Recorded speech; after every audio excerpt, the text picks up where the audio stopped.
Oke teman-teman, kita akan sharing nih tentang beberapa hal yang gue baca dan gue alami beberapa minggu ke belakang lah ya, beberapa hari ke belakang. Nah jadi beberapa hari ke belakang itu ada hal yang menarik teman-teman semua. Kenapa? Karena gini, pas gue baca buku, di situ gue langsung baca nih satu quotes yang menariknya itu adalah jangan berharap sukses kalau kita belum bekerja dari jam 7 pagi sampai jam 2 pagi.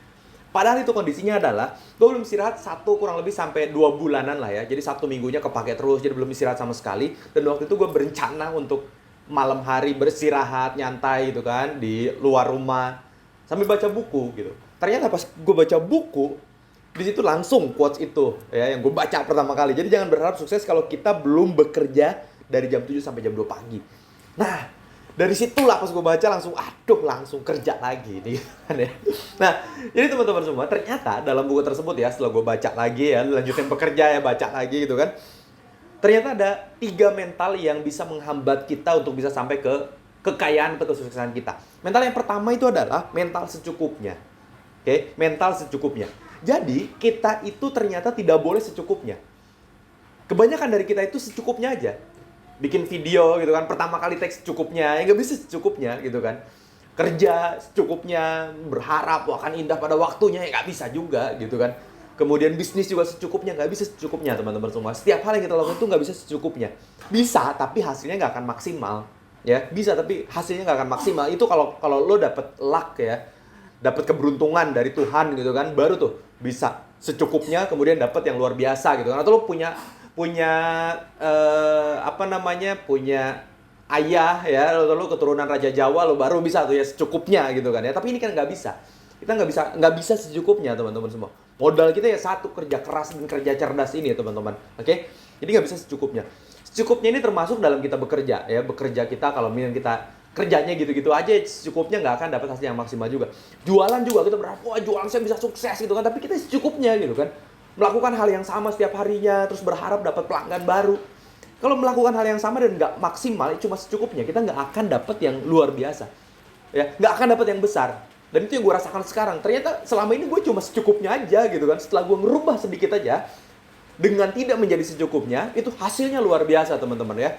Yang gue harapkan ini akan ada perubahan 1 bulan ke depan nih, gue akan merubah sesuatu nih. Ternyata enggak. Cuma 3 hari, 7 hari gue bisa merubah sesuatu itu. Kenapa? Karena dalam 3 hari, 7 hari tersebut gue nggak secukupnya. Ya, gue lakukan riset lagi apa nih yang bisa gue lakukan. Kemudian platformnya apa, jualannya berapa, banyak orang sekarang itu trennya jualannya lewat apa gitu kan. Nah, nggak bisa secukupnya ya. Kalau kita lihat ya teman-teman, kalau kita mau memaksimalkan diri, kita cek berapa keran rezeki kita saat ini. Berapa keran rezeki kita saat ini? Ya, berapa keran rezeki kita saat ini? Kalau misalkan ada 1, 2, itu udah maksimal apa belum? Tapi kan bang, rezeki gue nih udah 5 juta nih, udah ketakar tiap bulannya, ini memang rezeki gue. Enggak, itu bukan rezeki kita. Itu bukan rezeki kita. Kita terlalu cepat berhenti di saat rezeki kita 5 juta. Padahal mungkin yang Tuhan kasih ke kita itu padahal itu bisa 10 juta, bisa 15 juta. Tapi karena kita secukupnya, kita cuma 5 juta dapatnya. Coba maksimalin lagi deh. Seminggu aja kita maksimalkan tuh di situ ya. Jadi jangan sampai berhenti di saat kita ngerasa oh ini cukup nih. Enggak. Lampaui sedikit supaya apa? Supaya banyak pertolongan ya, supaya banyak pertolongan dari Tuhan, pertolongan dari Allah gitu kan ya. Upayakan di situ. Di saat semua orang tidur kita bangun malam teman-teman semua. Di saat semua orang tidur kita baca buku. Di saat semua orang tidur kita kerja. Kenapa? Karena waktu kita itu memang ya mungkin masih ada beberapa puluh tahun ke depan. Tapi kan masa kita masih memang mau menunggu banyak waktu itu gitu kan. Contohnya kayak gini, kemarin itu ya, gue lagi coba model bisnis baru teman-teman. Dan gue bilang, ini kalau bisnis ini nggak proof, dalam waktu seminggu, kita harus cepat-cepat pivot. Kenapa? Ini bukan berarti gagal, enggak. Kalau kita teruskan sebulan lagi, itu bakalan berhasil. Gue yakin itu bakalan berhasil, karena progresnya ada.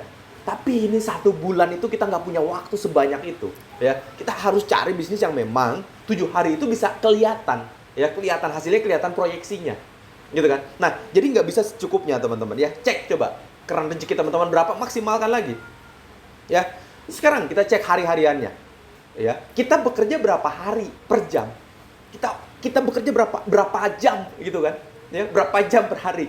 Kenapa? Karena kalau kita cek per harinya itu 24 jam, kita kerja cuma 6 jam, 8 jam. Terus kita berharap menjadi orang yang luar biasa. Itu tuh jam rata-rata orang bekerja.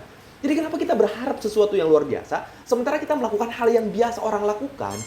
Ya, Kalau kita masih melakukan hal yang biasa, kita berharap yang luar biasa, itu benar-benar bullshit ya. Itu bullshit itu bullshit. Jadi kalau kita mau melampaui orang-orang ya, berarti kita harus melakukan hal-hal yang kita pun melampaui orang tersebut, membaca bukunya lebih banyak ya, belajarnya lebih banyak gitu kan ya, berkaryanya lebih banyak, bekerjanya lebih banyak gitu kan ya.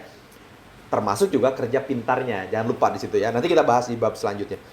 Terus yang kedua, teman-teman, mental kedua. Mental pertama cukup jauh. Mental kedua itu adalah sok bisa sendiri. Sok bisa sendiri ya. Jadi kita itu berharap bahwa beranggapan wah gue hebat kok, gue bisa melakukan ini sendiri, bisa melakukan ini sendiri. Karena kalau gue bagi nanti gue lebih kecil nih dapatnya. Nggak kayak gitu sistemnya, nggak kayak gitu. Justru untuk kita bisa memperkecil kemungkinan gagalnya kita harus bekerja sama. Kita harus banyak ketemu sama orang-orang yang udah sukses lebih dulu. Ya. Justru kita harus bekerja sama orang-orang yang proof, yang kita kalau kita kerja bareng sama dia, bisnis sama dia, itu akan lebih long last teman-teman semua. Oke? Jadi jangan sok bisa sendiri. Walaupun mungkin hasilnya nggak sebesar di awal, tapi ingat, kalau kita mau berjalan cepat ya udah jalan sendiri. Tapi kalau kita mau berjalan jauh, jalan itu bareng-bareng ya. Jalan bareng-bareng supaya kita bisa saling mengingatkan satu sama lain. Oke? Jadi sok bisa sendiri. Kenapa? Karena setiap orang yang kita temui dia membawa rezekinya sendiri. Kita ketemu si A, nah itu dia tuh membawa rezekinya sendiri. Entah gimana pun caranya, tapi kita harus ketemu si A dulu untuk kita bisa bertemu rezeki kita. Yang walaupun rezeki kita yaitu bukan lewat si A tadi. Tapi jalannya harus ketemu sama si A dulu, itu harus kita lewatin. Ya, harus kita lewatin. Nah, setiap orang yang kita temui itu pasti membawa rezekinya sendiri. Oke?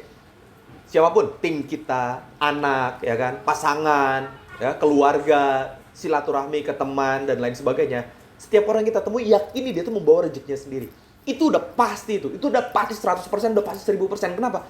Karena itu bukan janji gue teman-teman, itu janji Tuhan, janji Allah. Ya, silaturahmi itu mendatangkan rezeki. Jadi harus yakini seyakin-yakinnya itu. Kalau itu aja nggak yakin, apalagi yang mau kita yakini? Temui sebanyak-banyaknya orang, ya kan? Oke, termasuk juga ya kalau kita ketemu sama orang, sedekah gitu kan ya, dan lain sebagainya. Ya itu kan senyum sedekah, ketemu sama orang sedekah, ya udah ketemu orang sebanyak-banyaknya. Oke? Supaya apa? Supaya memperlancar rezeki kita dan kita pun memperlancar rezekinya dia. Dan yang ketiga, teman-teman semua, mental penghambat kekayaan yang ketiga adalah ingin dikasihani. Banyak orang dari kita yang menjadikan dirinya itu bukan magnet, tapi menjadikan dirinya itu sampah, ya. Sampah.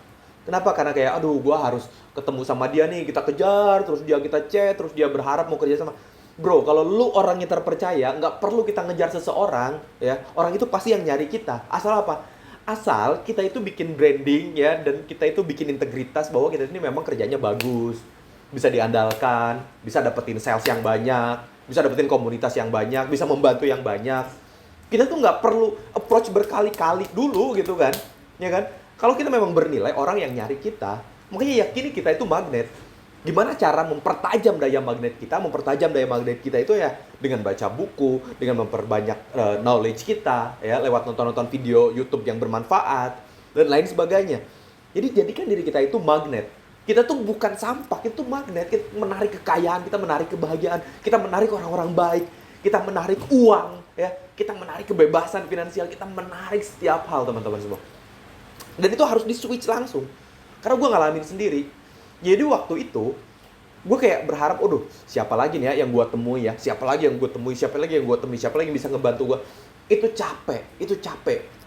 Janjian sama si A, nggak bisa ketemu. Waktunya bentrok dan lain sebagainya. Sama si B, sama juga. Sama si C, sama juga. Akhirnya apa? Gue cuma ngerubah mekanismenya ya dalam otak gue, mau ngerubah mindsetnya. Ya oke, gue tuh magnet. Tiba-tiba apa? Tiba-tiba banyak justru orang yang ngechat. Pak, lu di rumah nih, Pak, ayo main lah, gini, gitu kan. Nah itu, membuat diri kita itu magnet. Tergantung fokusnya kita mau jadi magnet apa. Magnet ketemu sama orang kah? Magnet rezeki kah? Magnet uang dan lain sebagainya. Ya, magnet amal dan lain sebagainya. Magnet iman dan lain sebagainya. Karena itu tergantung fokusnya kita. Kita mau jadi magnet apa. Kalau waktu itu gue pengen, magnet ketemu orang. Wow, jadi 2 minggu kurang lebih tuh ya. Sebulan, 2 minggu sampai sebulan itu, gue pengen ketemu sama orang banyak. Dan itu yang gue ketemu adalah pengusaha-pengusaha.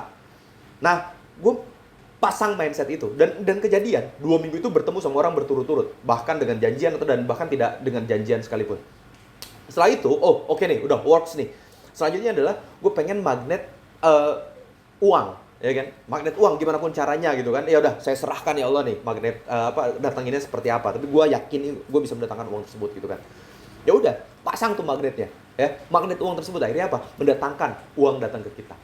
Ya, jadi ikhtiarnya dulu nih, teman-teman semua. Oke? Jadi, mental ingin dikasihani itu harus dihilangkan. Mental kita lemah itu dihilangkan. Mental kita biasa itu dihilangkan. Jadi mentalnya harus luar biasa dulu, baru kitanya jadi luar biasa juga.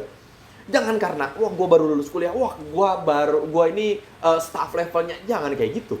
Bisnis gue baru puluhan juta, baru ratusan juta, jangan kayak gitu. Mentalnya dulu nih, mentalnya dulu. Jangan ingin menjadi mental dikasihani. Ya. Kalau kita mentalnya aja belum nyampe, gimana kita mau kenyataannya bisa nyampe juga? Mentalnya aja yang gratis, yang mudah, kita nggak bisa nembus, apalagi yang benar-benar kita lakukan. Ya, jadi dari mentalnya dulu, kita perbaiki dari cara berpikirnya kita, dari cara berbicaranya kita, dari cara bertindaknya kita, dari habit sehari-harinya kita. Kita pagi ngapain, gitu kan, siang ngapain, sore ngapain. Ya, ada yang menarik lagi ya, teman-teman semua. Katanya gini nih, ceritakan cara Anda menggunakan waktu dan uang. Nah, saya akan katakan dan tunjukkan di mana dan seperti apa diri Anda 10 tahun dari sekarang. Ya, jadi cara kita menggunakan waktu dan uang itu menentukan 10 tahun kita mau jadi apa. Gitu ya. Jadi benar-benar harus kita perbaiki tuh mindsetnya kita menggunakan waktunya, habitnya kita. Ingat ya, bukan untuk dikasihani, bukan. Tapi kita untuk tunjukkan yang terbaik. Kita selalu berharap jadi yang terbaik, tapi itu tidak ada kaitannya. Tidak terkorelasi dengan kehidupan sehari-hari kita. Tidak terkorelasi dengan habit kita sehari-hari. Gimana kita mau jadi hebat? Ya kan? Jadi kita harus ngukur dari habit kita sehari-hari tersebut. Oke, dari habitnya. Kalau misalkan kita jualan, berarti jualannya kayak gimana nih? Apa yang harus kita analisis? Apakah penjualannya, apakah salesnya, apakah platformnya, atau apanya? Ataukah warna barangnya? Ataukah karena brandingnya, marketingnya? Kita harus cari di situ. Ya, kita harus cari di situ. Kenapa tuh? Kenapa bisa bagus? Kenapa bisa jelek? Gitu kan? Atau kita mau jadi kita masih bekerja, misalkan kan mau bekerja, ya udah sehari-harinya kita masih males-malesan, sehari-harinya kita masih belum ngasih yang terbaik, terus berharap naik gaji, naik jabatan. Apa yang lu harapkan gitu kan? Apa yang lu harapkan dari kita bekerja seperti itu? Bahkan kalau kita jadi bos, kita ngelihat kelakuan kita tiap harinya, mungkin kita aja nggak berniat untuk naikin gaji dia, nggak berniat untuk naikin jabatan dia, ya kan? Jadi kita harus refleksi ke diri sendiri dan jangan menjadi ingin dikasihani, jangan punya mental ingin dikasihani. Ya, kita itu magnet, bukan sampah. Ya, kita ini bukan sampah, kita ini magnet teman-teman semuanya. Oke, rubah ya setiap hari itu. Nah, dan juga kita fokuskan, kita fokus mau mencapai yang mana, apa yang ingin kita capai. Yang kita capai itu adalah misalkan, oke, setahun kemudian saya akan seperti apa, ya kan? 6 bulan kemudian menjadi apa, 3 bulan kemudian menjadi apa, sebulan kemudian menjadi apa. Jadi ada planningnya teman-teman semua. Sehingga planning itu yang akan mengarahkan kita membreakdown hariannya mau ngapain gitu kan ya. Jam per jamnya mau ngapain gitu. Itu fokusnya kita. Oke. Nah, jadi teman-teman semua, itu aja untuk video kali ini ya. Untuk video pertama, tidak akan sempurna untuk video yang pertama, gue yakin. Tapi semoga ini jadi inspiring buat teman-teman semuanya. Dan juga nantinya bantu like, subscribe ya, dan share-nya juga teman-teman. Dan komen teman-teman membahas tentang apa lagi. Karena insya Allah nanti ini akan menjadi video yang konsisten ke depannya ya. Oke, dan terakhir teman-teman semua, tajamkanlah doa. Diiringi dengan kerja kerasmu. Namun jangan berlindung di balik doa hanya untuk menutupi kemalasanmu. Thank you, Rifan Kalianto. Assalamualaikum warahmatullahi wabarakatuh.